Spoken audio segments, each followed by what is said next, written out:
Nous sommes le 6 avril et comme chaque matin avec vous, Mathilde Terrier, nous allons remonter le temps. Le 6 avril 1992, on parlait déjà de la guerre, celle qui débutait en Bosnie-Herzégovine. C'était donc il y a pile 30 ans. Et qui commence par le bombardement de Sarajevo, comme nous le rappelle cette archive réalisée un an après le début du conflit. Les chars de l'armée yougoslave, entre les mains des Serbes, encerclaient la ville. À leur tête, le chef des nationalistes serbes, Radovan Karadzic, l'homme qui aujourd'hui encore refuse le plan de partage de la Bosnie.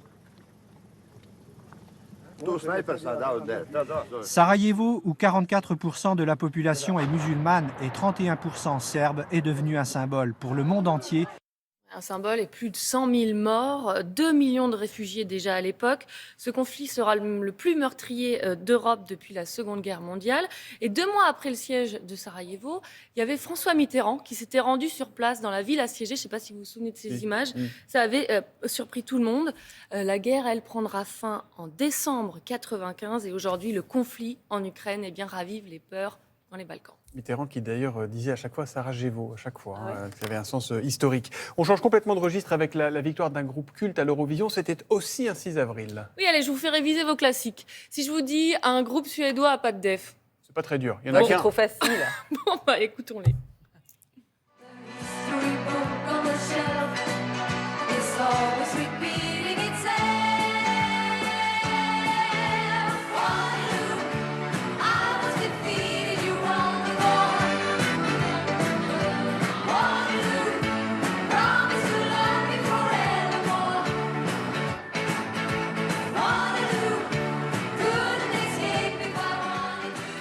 Oh là là, Voilà. inoubliable. ABBA qui ABBA, remporte ouais. cette année l'Eurovision. Là, c'était pas le soir de leur élection, mais 12 jours après leur victoire sur le passage de l'émission de Guy Lux. Et on va terminer avec le 6 avril 1987 et un complexe masculin.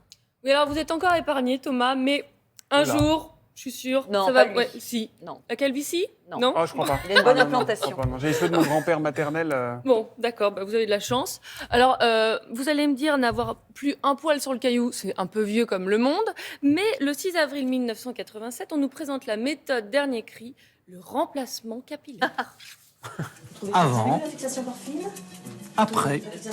Difficile aujourd'hui de ne pas se sentir concerné par le problème de la chute des cheveux. 66% des hommes perdent leurs cheveux, 38% deviennent chauves. Autrefois, pour corriger une calvitie, on avait la moumoute, mais le résultat esthétique était vraiment désastreux. Par contre, maintenant, avec le remplacement capillaire, des technologies nouvelles sont employées et vous allez pouvoir vous rendre compte que le résultat esthétique est fort satisfaisant.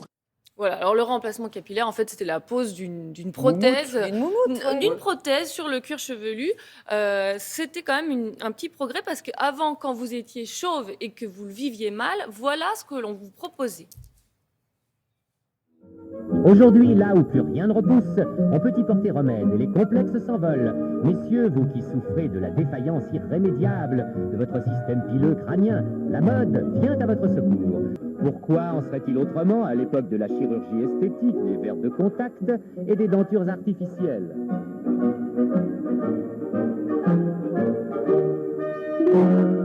Cette opération de rajeunissement est d'autant plus agréable qu'elle est indolore, rapide et qu'elle remonte le moral de celui qui s'y soumet. Ça, c'est la fameuse moumoute, Ah ouais, ça, mais c'est qui a sûr. montré ses limites dès qu'il y a un courant d'air. Bon, Ah, c'est heureusement, depuis, on a fait quelques progrès, j'ai l'impression. Oui, alors aujourd'hui, 13% des Français auraient une calvitie et le marché de la calvitie a explosé. Il représenterait aujourd'hui plus d'1,5 milliard de dollars dans le monde. Chaque année, il y a un produit miracle, le shampoing, les implants, bien sûr. Et puis la greffe de cheveux, tout compris. Vous savez, on vous met les cheveux de derrière ouais. devant. Ouais. Ça vous oui, irait bien, Thomas. Oui, ça marche très bien. Mais moi, je vais vous terminer en disant que la calvitie, c'est sexy.